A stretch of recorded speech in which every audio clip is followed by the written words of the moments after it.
നമസ്കാരം. ഈ തെരഞ്ഞെടുപ്പ് ഫലം പുറത്തു വരുമ്പോൾ എല്ലാവരും ആകാംക്ഷയോടെ പ്രതീക്ഷയോടെ കാത്തിരിക്കുന്ന ഒരു തോൽവി ആറന്മുളയിൽ മത്സരിക്കുന്ന മന്ത്രി വീണ ജോർജിൻ്റേതാണ്.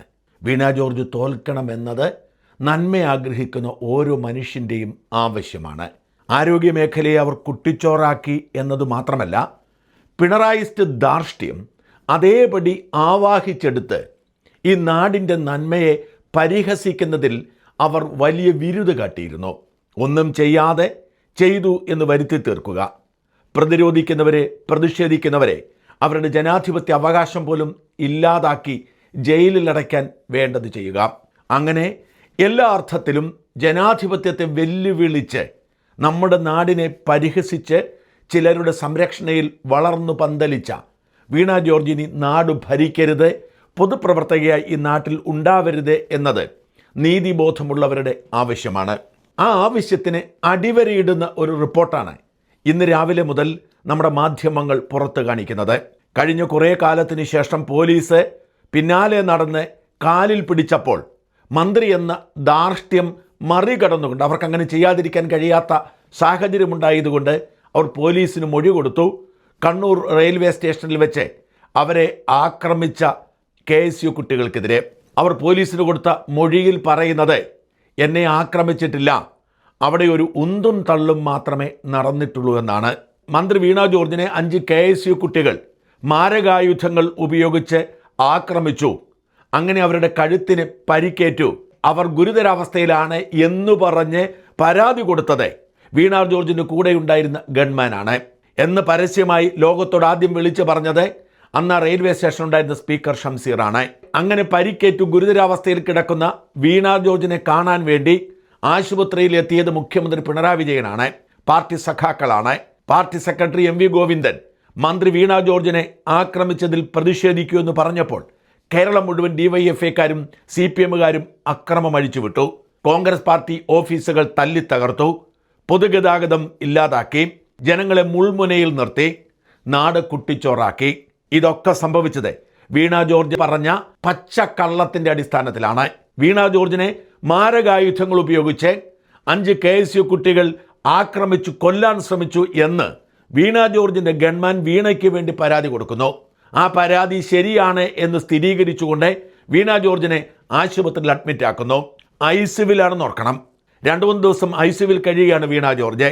ആദ്യം ജനറൽ ആശുപത്രിയിലും പിന്നീട് പരിയാരം മെഡിക്കൽ കോളേജിലേക്കും അവരെ നീക്കി.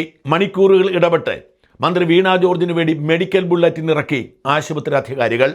വധശ്രമ കുറ്റം ചുമത്തിയതുകൊണ്ട് 5 വിദ്യാർത്ഥികളെ ജയിലിൽ അടച്ചു കോടതി. 2 ആഴ്ചയിലധികം അവർ ജയിലിൽ കിടന്നിട്ട് ആരോപണത്തിൻ്റെ തെളിവുകളൊന്നും ഹാജരാക്കാൻ കഴിയാത്തതുകൊണ്ടാണ് അവർക്ക് ജാമ്യം കിട്ടിയത്. എന്നിട്ടും അവരെ വെറുതെ വിട്ടോ. അതുൽ എന്നു പേരുള്ള KSU ജില്ലാ പ്രസിഡന്റിനെ വ്യാജ പെണ്ണ് കേസിൽപ്പെടുത്തി ജയിലിലടയ്ക്കാൻ ശ്രമിച്ചിരിക്കുകയാണ്. വർഷങ്ങൾക്ക് മുമ്പ് വാഹനത്തിൽ സഞ്ചരിച്ചപ്പോൾ വാക്കുകൊണ്ട് ലൈംഗികാധിക്ഷേപം നടത്തി എന്ന പരാതിയുമായി ഇപ്പോൾ വന്നിരിക്കുന്നു. ഇതിൻ്റെയൊക്കെ പിന്നിൽ എന്ത് തരം ഗൂഢാലോചനയാണ് എന്ന് നമുക്കറിയാം. മന്ത്രി വീണ ജോർജ് തന്നെ ഈ വ്യാജ വാർത്ത പ്രചരിപ്പിക്കുന്നത് ഈ അതുൽ എന്ന KSUക്കാരനോടുള്ള വിരോധം തീർക്കാനാണ്. എന്നിട്ട് എന്ത് സംഭവിച്ചു? പോലീസ് CCTV ക്യാമറകൾ മുഴുവൻ പരിശോധിച്ചു. ഒന്നല്ല, 52 CCTV ക്യാമറകൾ റെയിൽവേ സ്റ്റേഷനിൽ അത്രയും ഉണ്ടായിരുന്നു. പരിസര പ്രദേശത്തുണ്ടായിരുന്ന സകലരുടെയും മൊഴിയെടുത്തു. കൂടെ നിന്നിരുന്ന സുരക്ഷാ ഉദ്യോഗസ്ഥരുടെ മൊഴിയെടുത്തു. റെയിൽവേ ഉദ്യോഗസ്ഥന്മാരുടെ മൊഴിയെടുത്തു. സകല മനുഷ്യരുടെയും മൊഴിയെടുത്തപ്പോൾ അവർക്കൊക്കെ ഒരു കാര്യം ബോധ്യമായി, വീണ ജോർജിൻ്റെ 7 അയൽപ്പക്കത്ത് ഈ കുട്ടികളെത്തിയിട്ടില്ല. കുട്ടികൾ കരിങ്കൊടിയുമായി മന്ത്രിയുടെ മുമ്പിൽ ചാടി വീണു എന്നത് വാസ്തവമാണ്. അപ്പോൾ തന്നെ പോലീസുകാർ കുട്ടികളെ പിടിച്ചു മാറ്റി. എന്നെ വിടൂ, ഞാൻ അവന്മാരെ കൈകാര്യം ചെയ്യാം എന്ന് അലറി വിളിച്ചുകൊണ്ട് മുമ്പോട്ട് വന്നത് വീണയായിരുന്നു. വീണ പോലീസിൻ്റെ അതിർത്തി ഭേദിച്ചുകൊണ്ട് കുട്ടികളെ കൈകാര്യം ചെയ്യാൻ ശ്രമിക്കുന്ന ദൃശ്യങ്ങൾ നമ്മൾ കണ്ടു. എന്നിട്ടും പോലീസ് അവരെയും കൊണ്ടുപോയി. വീണ ജോർജിൻ്റെ സാരിത്തുമ്പിൽ പോലും സ്പർശിക്കാൻ അവർക്ക് കഴിഞ്ഞിട്ടില്ല. ഓർക്കണം, ഇതേ കണ്ണൂരിൽ വെച്ച് ഉമ്മൻചാണ്ടി മുഖ്യമന്ത്രി ആയിരുന്നപ്പോൾ കാർ എറിഞ്ഞു പൊട്ടിച്ച് നെറ്റി പൊട്ടിച്ച വൃത്തികെട്ടവന്മാരാണ് ഒരു കരിങ്കൊടി കണ്ടപ്പോൾ മാരകായുധങ്ങളുമായി വധശ്രമം നടത്തി എന്ന കള്ളക്കേസെടുത്ത് വിദ്യാർത്ഥികളെ ജയിലിലടച്ചത്. സകല തെളിവുകളും എതിരായി. ഒരു മൊഴി പോലും വീണയ്ക്ക് അനുകൂലമായി കിട്ടിയില്ല. അതുകൊണ്ട് മൊഴി കൊടുക്കാതെ ഇത്രകാലം പോലീസിനെ പറ്റിച്ചു. പക്ഷേ കേസിൽ മുമ്പോട്ട് പോകണമെങ്കിൽ നിർബന്ധമായും മന്ത്രിയുടെ മൊഴി വേണം. പോലീസ് കിണഞ്ഞു പരിശ്രമിച്ചിട്ട് തെരഞ്ഞെടുപ്പ് കഴിയുന്നതുവരെ കാത്തിരുന്നു. തെരഞ്ഞെടുപ്പ് സമയത്ത് അങ്ങനെ ഒരു മൊഴി കൊടുത്താൽ മന്ത്രിക്ക് നാണക്കേടാവും എന്നതുകൊണ്ട് തെരഞ്ഞെടുപ്പ് കഴിഞ്ഞപ്പോൾ മന്ത്രി മൊഴി കൊടുത്തിരിക്കുന്നു, തന്നെ മർദ്ദിച്ചിട്ടില്ല, ഉന്തും തള്ളുമേ നടന്നിട്ടുള്ളൂ എന്ന് പറഞ്ഞ്. എന്തൊരു നാണക്കേടാണ് ഈ മന്ത്രി. ഒരു നാടിനെ നുണ പറഞ്ഞ് ഇരുട്ടിലേക്ക് തള്ളിവിട്ട് ഒരു നാട്ടിൽ കലാപമുണ്ടാക്കി 4-5 നിരപരാധികളായി കുട്ടികളെ ജയിലിലടച്ച് സുഖം തേടിയ മന്ത്രി. ഈ മന്ത്രി ഇനി ജയിക്കരുത്, ഈ മന്ത്രി ഇനി നാട് ഭരിക്കരുത്. ലജ്ജ ലവലേശമുള്ള ഒരു പൊതുപ്രവർത്തകനും നുണ പറയില്ല. ബ്രിട്ടനെ കണ്ടാണ് നമ്മൾ ഭരണഘടന ഉണ്ടാക്കിയത്.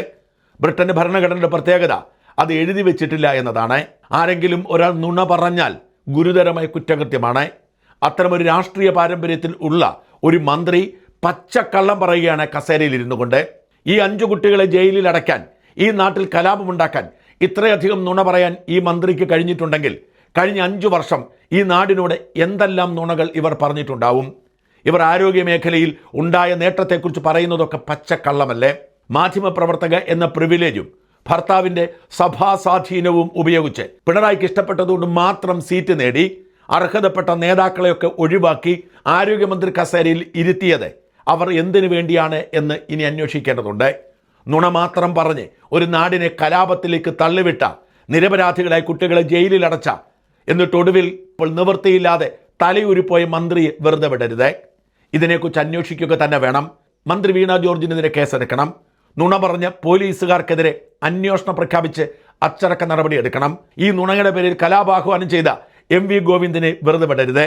ഇതിന്റെ പേരിൽ പാർട്ടി ഓഫീസുകൾ ആക്രമിച്ച, നാട്ടിൽ അക്രമം അഴിച്ചുവിട്ട സകല കമ്മിക്കൂട്ടങ്ങളെയും തെരഞ്ഞുപിടിച്ച് ജയിലിലടക്കണം. ഈ നാട്ടിൽ നീതിവാഴ്ച നടപ്പിലാക്കിയ മതിയാവൂ. അതിന് എതിര് നിൽക്കുന്നത് ഏത് മന്ത്രിയാണെങ്കിലും ഉത്തരം പറഞ്ഞിട്ടേ പോകാൻ പാടുള്ളൂ.